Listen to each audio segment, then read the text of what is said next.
Assalamualaikum warahmatullahi wabarakatuh.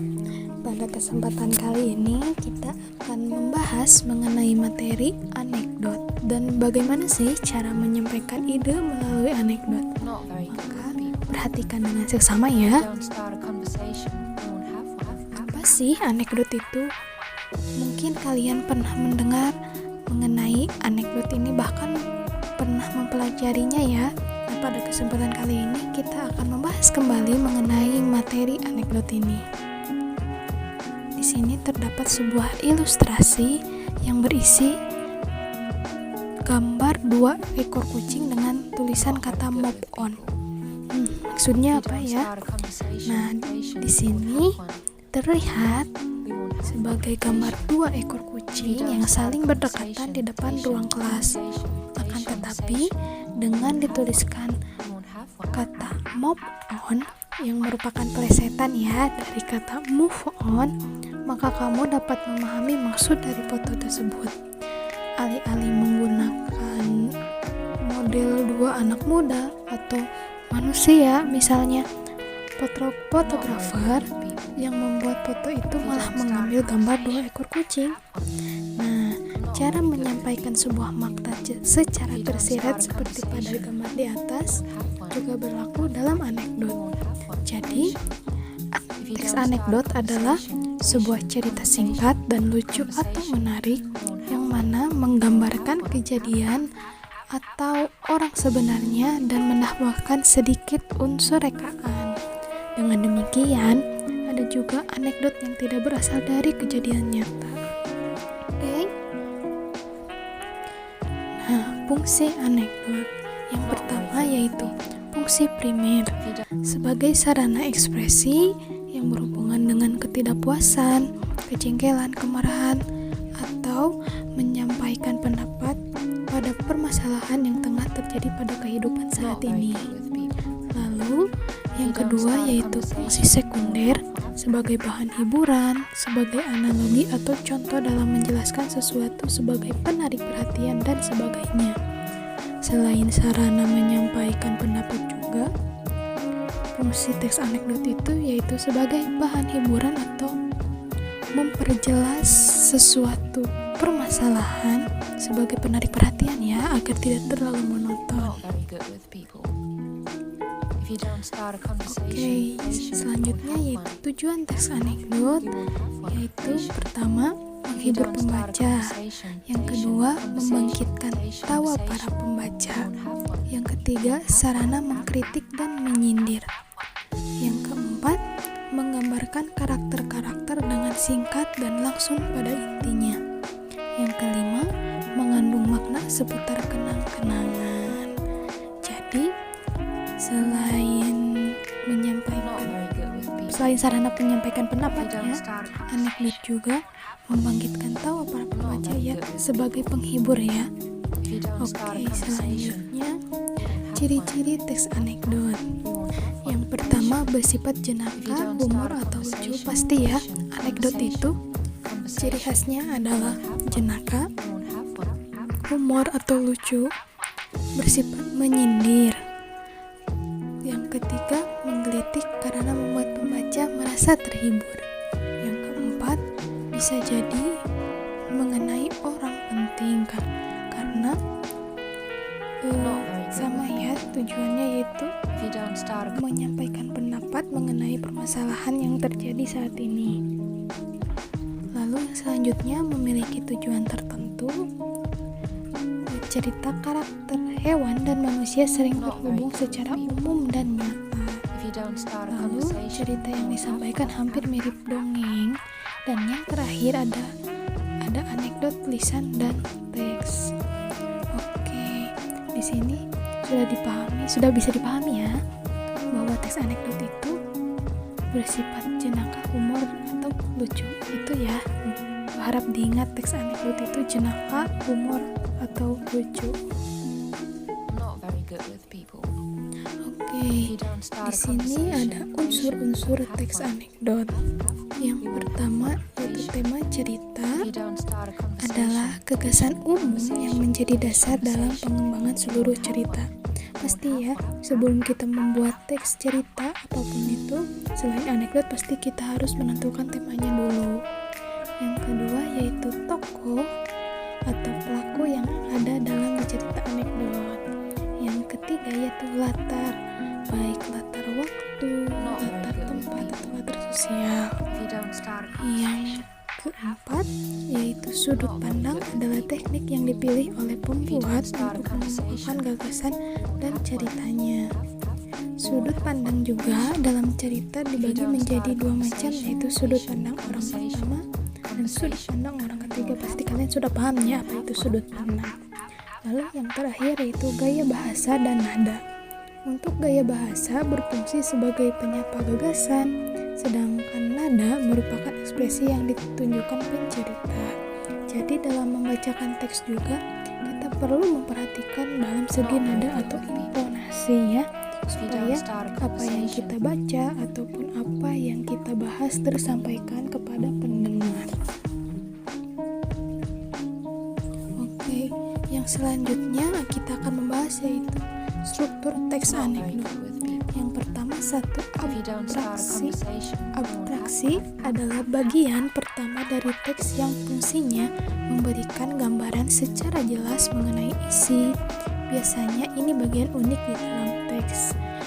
Pasti ya, kalian harus ingat abstraksi itu berada pada bagian pertama dari teksnya. Lalu yang kedua, orientasi. Orientasi adalah bagian yang menunjukkan latar belakang bagaimana peristiwa terjadi atau bagaimana yang menunjukkan awal kejadian. Jadi orientasi itu berkaitan dengan latar, baik latar waktu, latar tempat, latar suasana dan lainnya. Lalu yang ketiga, krisis. Nah di sini krisis itu bukan krisis masalah atau yang lainnya ya. Krisis itu adalah struktur anekdot yang bertujuan menghibur dan menjelaskan mengenai pokok masalah utama dengan warna unik dan tidak biasa. Jadi pada krisis ini sudah bisa terlihat ya kelucuan teks anekdot, teks anekdot tersebut. Yang keempat yaitu reaksi. Reaksi berhubungan besar dengan struktur anekdot krisis, berisi cara penulis menyelesaikan masalah yang timbul di bagian krisis. Jadi, pada bagian ini kalian akan menangkap bagaimana cara menulis menyelesaikan masalah yang sudah dihadapi dalam cerita dengan caranya sendiri. Jadi, dari krisis tersebut kita dapat apa ya? Mendapatkan atau menyelesaikan masalah dalam bagian reaksi ini. Lalu yang kelima yaitu koda. Koda adalah bagian akhir dari cerita unik. Bagian ini berisikan simpulan tentang kejadian yang dialami penulis atau orang yang ditulis. Bagian ini bersifat opsional. Jadi pada bagian koda ini biasanya yaitu bagian yang paling lucunya. Jadi kalian bisa menyimpulkan cerita ini maksudnya apa ya. Oke. Di sini ada salah satu contoh teks anekdot singkat dan strukturnya. Jadi kalian dengarkan dan perhatikan dengan seksama ya. Judulnya yaitu Kesetrika. Pada suatu hari yang cerah, datanglah seorang laki-laki ke rumah sakit dengan kedua telinganya yang terkena luka bakar. Lalu bertemulah dengan dokter. Dokter, loh, telinga Anda kenapa ya Pak? Pasien, begini dok, tadi saya sedang menyetrika baju. Nah, saat saya sedang menyetrika, tiba-tiba telepon saya berdering.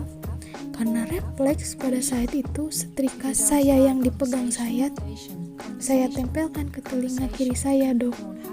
Oh baik, saya paham. Lalu telinga kanan Anda kenapa Pak? Nah itu dia dok, si bego itu nelpon lagi. Oke.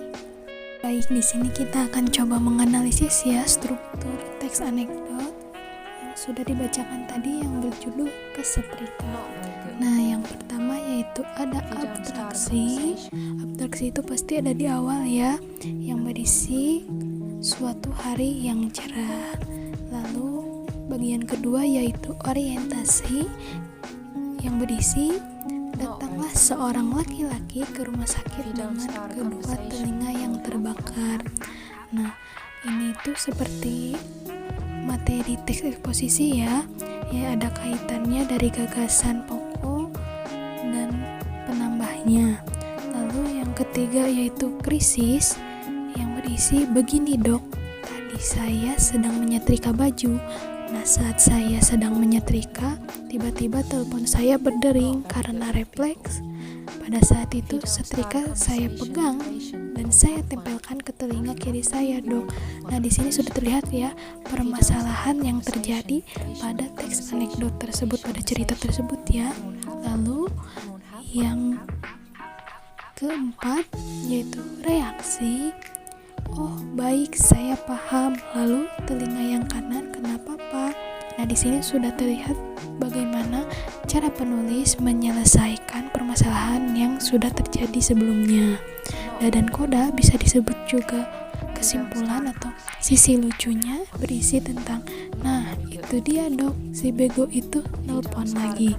Jadi bisa disimpulkan ya, kenapa si orang tersebut mempunyai 2 luka bakar, karena pada saat menyetrika tiba-tiba ada yang menelpon dan refleks bukan mengambil telepon tapi malah mengambil setrikanya. Oke, sudah bisa dipahami sampai sini. Semoga kalian bisa menganalisisnya lebih baik ya. Nah, setelah kamu memahami struktur dari teks anekdot, tentu kamu akan mudah dalam mendata pokok-pokok dalam teks anekdot, dan nantinya kamu akan tahu penulis ingin menyampaikan apa dalam teks anekdot tersebut. Perhatikan ya langkah selanjutnya agar kamu bisa menuliskan pokok-pokok dalam teks anekdot. Nah, perhatikan juga deh ya pada teks anekdot ini. Maka setelah kalian membacanya dengan seksama, kalian bisa menjawab pertanyaan yang menyertainya supaya kalian tahu pokok-pokok apa saja yang dituliskan dalam teks anekdot tersebut. Nah, di sini terdapat beberapa pertanyaan untuk mendukung kalian mencari dalam teks anekdot tersebut, mencari pokoknya ya. Selain kalian menjawab beberapa pertanyaan seperti yang sudah dicontohkan di sini ya, kalian juga bisa membuat bagan seperti ini. Nah, seperti di sini nih ada sebuah tabel yang bertuliskan judul dan bertuliskan isi judulnya juga ya. Yang pertama, yang tabel pertama itu berisi tentang masalah yang dibahas. Dan di sini terlihat ya isinya seperti apa. Lalu yang kedua yaitu unsur humornya atau unsur lucunya seperti apa ya. Lalu yang ketiga kritik yang disampaikan yaitu pada bagian koda, biasanya di akhir ya, ingat. Oke. Nah, setelah kalian dapat menganalisis teks anekdot, bahkan kalian bisa menyampaikan pokok-pokok isi dari teks anekdot tersebut, kalian bisa mengidentifikasi penyebab kelucuan anekdot.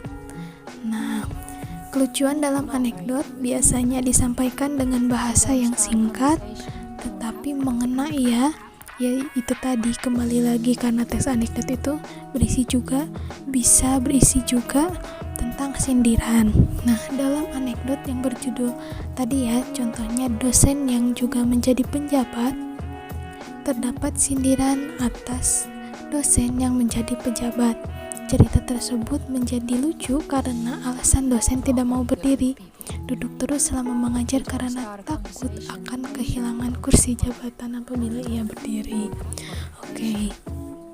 Jadi kalian mudah-mudahan ya kalian bisa memahami materinya dan kalian nanti bisa mengerjakan tugasnya, dan kalian juga bisa mengidentifikasi penyebab kelucuan teks anekdot. Oke, sekian dan terima kasih atas perhatian kalian.